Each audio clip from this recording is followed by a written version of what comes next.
What was that sound? It sounded like a machine gun, or maybe paparazzi. That was the shutter speed. I'm sorry, the shutter clicking at a continuous rate, one right after the other. Every time you heard that click, a photograph was being taken. That is something called continuous shooting mode. So some of your cameras may support this mode, and what it allows you to do will take multiple pictures while you're holding the shutter button.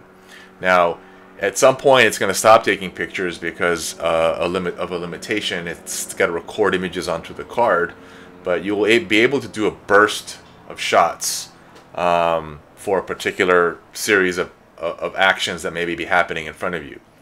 It's really a handy feature to be using during freezing action.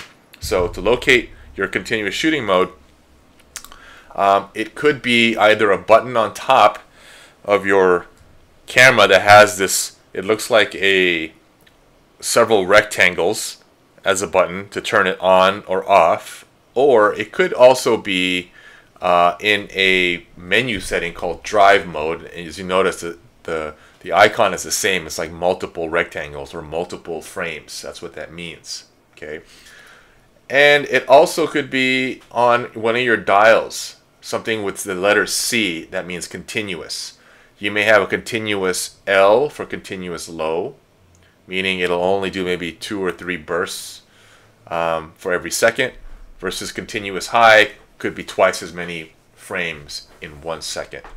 Now, this is effective if you are shooting with a high shutter speed, like 1/500th of a second. But it's not going to be a very effective continuous shooting mode if you're, say, shooting a very slow shutter speed. You're not going to hear that rapid fire that I demonstrated earlier at the beginning of this video. So my camera has a continuous low, which I'll demonstrate right now, and you'll know the difference between continuous low and continuous high. So here's continuous low,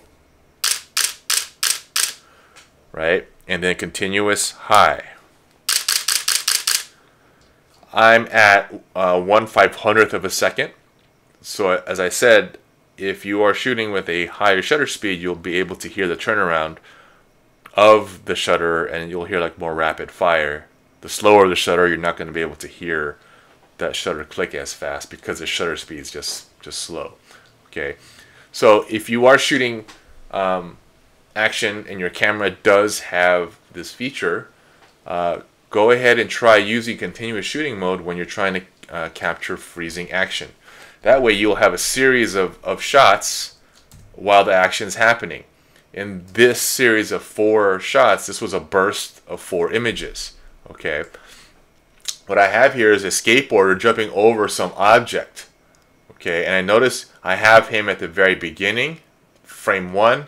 Frame 2, he's like in midair already, crossing, about to go over this object, and in frame 3, he's actually still going over the object. Both of his feet are now on the board, and then on frame 4, he finally lands. It's a start to finish. Okay, so how I took this shot, it's the same technique as before. I pre-focused.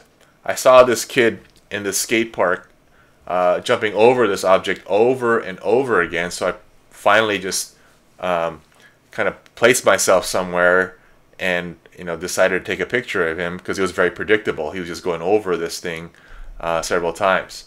So I selected a high shutter speed. I metered the scene and I adjusted my aperture accordingly. And then I pre-focused on this object here with that same theory of the critical plane of focus. If I focus in here, in theory, everything on top to bottom should be in focus, and he's going to cross that plane of focus that I'm actually focused on. And maybe I'm at, I think I may have been like at f8 or something like that.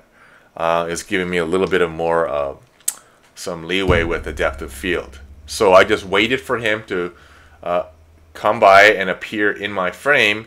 And then as soon as I see him appear within my viewfinder frame, I'm holding the shutter down. I'm not moving. I'm just standing still while I'm holding the shutter down, and it's on continuous shooting mode, so I'm getting a burst of frames, and this is what I ended up getting, a start to finish. And it's really cool to have this whole series of shots, because now you could choose which one you'd want to use, or you can create something with all of these shots and put them together in some sort of artistic manner. And I think that was the beginning of my presentation here, is where I just put them all together, right? So this was all done in continuous shooting mode, but of course I put this together like in post-production in Photoshop. But I just showed you the individual frames on how they were taken. All right, so that's using continuous shooting mode. Have fun with that.